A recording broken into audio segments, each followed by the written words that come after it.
Doctors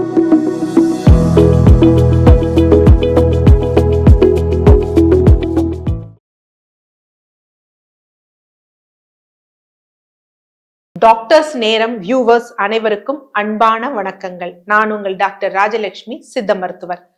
இந்த பதிவுல எதை பற்றி பார்க்க போறோம்னா, சில பேர் சொல்லுவாங்க, ராத்திரி ஆயிடுச்சுன்னா எனக்கு உடம்பு முழுவதும் அரிக்குதுன்னு சொல்லுவாங்க, பிக்குது அப்படின்லாம் சொல்லுவாங்க. இதற்கு தீர்வே இல்லையா அப்படின்னு. ஃபர்ஸ்ட் இந்த இரவு நேரத்துல ஏன் ஒவ்வொருவருக்கும் அரிப்பு ஏற்படுது, இதற்கு எந்த வகையால நம்ம தீர்வு காணலாம் அப்படிங்கிறத இந்த பதிவுல பார்க்க போறோம். முதல் நிலையா யாருக்கு இது அதிகமாக இருக்கும் அப்படின்னா, வயதானவர்களுக்கு இது அதிகமாக இருக்கும். வயதானவர்களுக்கு என்ன காரணம் அப்படின்னா, தூக்கம் இருக்காது.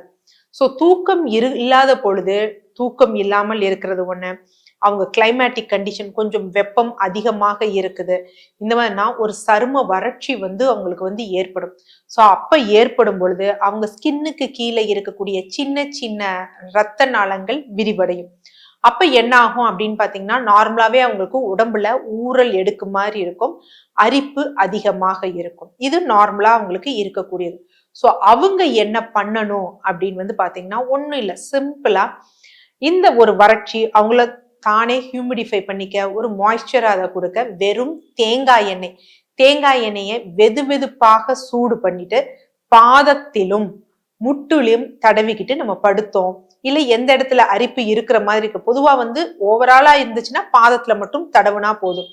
அப்படி இல்லை அப்படிங்கிறப்ப ஒரு குறிப்பிட்ட இடத்துலனா அந்த இடத்துல நம்ம தடவி கொண்டு படுக்கலாம். இது ஒரு நல்லதா இருக்கும். அடுத்து ரெண்டாவது, கல்லீரல் பிரச்சனை இருப்பவர்களுக்கு. கல்லீரலுக்கும் உடம்பிற்கும் நிறைய சம்பந்தம் இருக்கு. இரவுல யாரெல்லாம் அரிக்குதுன்னு சொல்றாங்களோ அவங்களுக்கு கண்டிப்பா கல்லீரல்ல ஏதோ ஒரு பிரச்சனை இருக்கலாம். ஒண்ணு அதோட என்சைம் சரியில்லாம இருக்கலாம். அது மாதிரி உடம்புல பில்லிரூபின் கொஞ்சம் ஜாஸ்தியா இருந்தாலும், அதுவும் இரவு நேரத்துல இந்த நைட்ல யாரெல்லாம் சாப்பிடுறாங்க பாத்தீங்களா, அவங்களுக்கெல்லாம் லேட் நைட் சாப்பிடுறவங்க, லேட் நைட் ஃபுட்ஸ் தொடர்ந்து எடுத்தவங்க, பித்தப்பையில கற்கள் இருக்கவங்க, இவங்களுக்கெல்லாம் இரவு நேரத்துல அரிப்பு ஜாஸ்தியா இருக்கும். இதற்கு என்ன பண்ணணும்னா, ஃபர்ஸ்ட் இந்த லேட் நைட் ஃபுட்டை அவாய்ட் பண்ணணும். 7 மணிக்கு மேல சமைத்த உணவுகள் எடுக்கவே கூடாது. இவங்க இரவு நேரத்துல அரிப்பை தவிர்ப்பதற்கு என்னன்னா, தினமும் காலை கீழா நெல்லி, கரிசலாங்கண்ணி ரெண்டுமே என்னன்னா நல்லா அரைச்சிட்டு சேர்த்த உருண்டை, நம்ம காட்டு நெல்லி இருக்கு பாத்தீங்களா, அந்த காட்டு நெல்லி சைஸ்ல மோர்ல கலந்து தினமும் காலை வெறும் வயிற்றுல எடுக்கணும். இது மாதிரி தொடர்ந்து எத்தனை நாட்கள் எடுக்கணும்னா 15 நாட்கள் எடுக்கணும். இந்த 15 நாட்கள் உப்பு, புளி, காரம் அதிகமாக சேர்க்க கூடாது. புளிங்கிறத சுத்தமா அவாய்ட் பண்ணிடணும். காரம் அப்படின்னா மிளகு காரம், உப்புங்கிறது அளவா வடுத்து சேர்த்துக்கலாமே தவிர அதிக உப்புங்கிறது என்ன, வெளியில இருக்க உணவுகள்ல தான் அதிக உப்பு இருக்கும். ஊறுகாய் போன்ற விஷயத்த அவாய்ட் பண்ணணும். நல்லா பாத்தீங்கன்னா செரிமானத்திற்கு ஏற்ற உணவுகள் எடுக்கணும். இது மாதிரி 15 நாட்கள் எடுத்துட்டு தினமும் இரவு என்ன பண்ணணும் அப்படின்னா, திரிபுலா சூரணம் ஃபாலோ பண்ணணும். இதை ஸ்டார்ட் பண்றதுக்கு முன்னாடி நாள் என்ன பண்ணணும் அப்படின்னா, காலை வெறும் வயிற்றுல நல்ல ஆமணக்கு நெய் ஒரு 10 ml வெது வெதுப்பான வெந்நீர்ல கலந்து குடிச்சிடணும். இது ஃபர்ஸ்ட் டே. அன்னைக்கு கொஞ்சம் லைட்டா கழிச்சல் ஆகணும்னா மோர் சாதம் அந்த மாதிரி மட்டும் ஃபாலோ பண்ணிட்டு, அடுத்த 15 நாட்கள் ஃபாலோ பண்ணாங்க அப்படின்னா அவங்களுக்கு இந்த இரவு முழுவதும் அரிப்பு ஏற்படுவது நல்ல ஒரு தீர்வு கிடைக்கும்.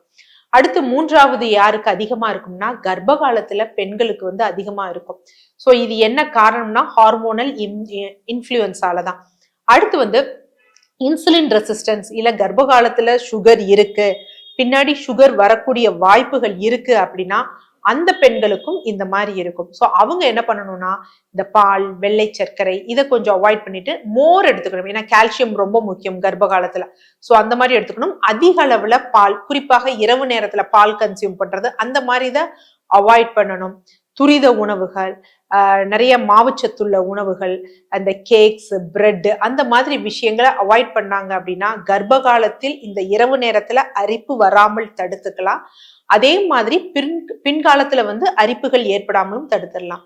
இதையல்லாது சொரியாசிஸ், கரப்பான் போன்றவங்களுக்கும் இரவு நேரத்துல அரிப்பு அப்படிங்கிறது கொஞ்சம் ஜாஸ்தியா இருக்கும். ஏன்னா ஒண்ணு குளிர்ச்சியா இருக்கலாம், இல்ல வெயில், 2 மாய்ஸ்சர் கண்டென்ட்டுமே நம்ம ஸ்கின்ல இருக்கக்கூடிய ஈரப்பதத்தை டிஸ்டர்ப் பண்ணும். வெயில் காலமாக இருந்தது அப்படின்னா வியர்க்காமல் வந்து பார்த்துக்கணும். நல்லா காற்று இருக்கிற மாதிரி இடங்கள்ல வந்து படுக்கணும். ஸோ குளிர்காலங்கள்னா மாய்ஸ்சரைசருக்கு ரொம்ப முக்கியம். ஸோ அந்த நேரத்துல என்னன்னா மைல்டா தேங்காய் எண்ணெய் ஃப்ரிட்ஜில் வச்சு உறைஞ்சு போனதும் அதனுடன் கொஞ்சம் தேன் கலந்து எக்ஸ்டர்னலா வந்து அப்ளை பண்ணிக்கலாம். இது சரும நோய் உள்ளவர்கள் இது பண்ணலாம். அடுத்து அர்த்திகேரியாங்கிற ஒரு கண்டிஷன் இருக்கு, காணாக்கடி. அவர்களுக்கும் இந்த இரவு நேரத்துல வந்து தடிப்புகள் வந்து அதிகமாக ஆகும். என்ன காரணம் அப்படின்னா அந்த நேரத்துல நம் நோய் எதிர்ப்பு சக்திக்குரியதெல்லாம் அது மாதிரி செரிமானம் அந்த நேரத்துல குறைவா இருக்கிறதுனால சில சைட்டோகைன் ஸ்டார்ம்ஸ் வந்து அதிகமாக இருக்கும். ஸோ அப்ப வந்து அரிப்பு தடிப்பு போன்றவை வந்து ஏற்படும். அவங்க கண்டிப்பா தினமும் என்ன பண்ணணும் அப்படின்னா இரவு திரிபுலா சூர்ணம் எடுத்துக்கணும். இரவு சீக்கிரமாவே என்ன செய்யணும்னா உணவை வந்து முடிச்சுக்கணும். அதே மாதிரி அரிப்பு ஏற்படக்கூடிய இடங்கள்ல நார்மலாவே என்ன பண்ணலாம் அப்படின்னா ஆக்சுவலா விபூதி வந்து தடவுவாங்க. இங்க விபூதி தடவதுக்குரிய பயன் என்ன அப்படின்னா அது வந்து நம்ம வந்து ரிலீஜியஸா வந்து பார்க்க வேண்டாம். ஸோ அது என்ன அப்படின்னு பாத்தீங்கன்னா அது வந்து ஒரு கால்சிஃபை ஆக்சிடைஸ் ஆன ஒரு விஷயம். ஸோ யூஸ்வலா கொடி திமிர்தல் அப்படிங்கிற ஒரு முறை வந்து சித்த மருத்துவத்துல இருக்கு. இதை நம்ம ரப் பண்ணும் பொழுது இந்த தடிப்போட அதாவது காணாக்கடியில வந்து பாத்தீங்கன்னா ஒரு கொசு கடிச்சது மாதிரி ஒரு தடிப்பு வரும். இரத்த நாளங்கள் வந்து விரிவடைஞ்சு ஒரு தாபிதத்தை ஏற்படுத்தி தடிப்பை ஏற்படுத்தும். இதை நம்ம தேய்க்கிறப்ப என்ன ஆகும்னா அது குறைந்து சப்சைட் ஆகும். ஸோ இது அப்பயே சப்சைட் பண்ண ஹெல்ப் பண்ணும். பட் நிரந்தரமா இருக்கணும் அப்படின்னா நம்ம உணவு முறையை வந்து ஃபாலோ பண்ணும். இது மாதிரி பல்வேறு காரணங்கள் இரவுல வந்து அரிப்பு இருப்பதற்கு காரணமா இருக்கும். சில பேருக்கு எந்த காரணமுமே இருக்காது. மனநோயின் ஒரு வெளிப்பாடா கூட வந்து இரவுல வந்து அரிப்புகள் வந்து ஏற்படலாம்.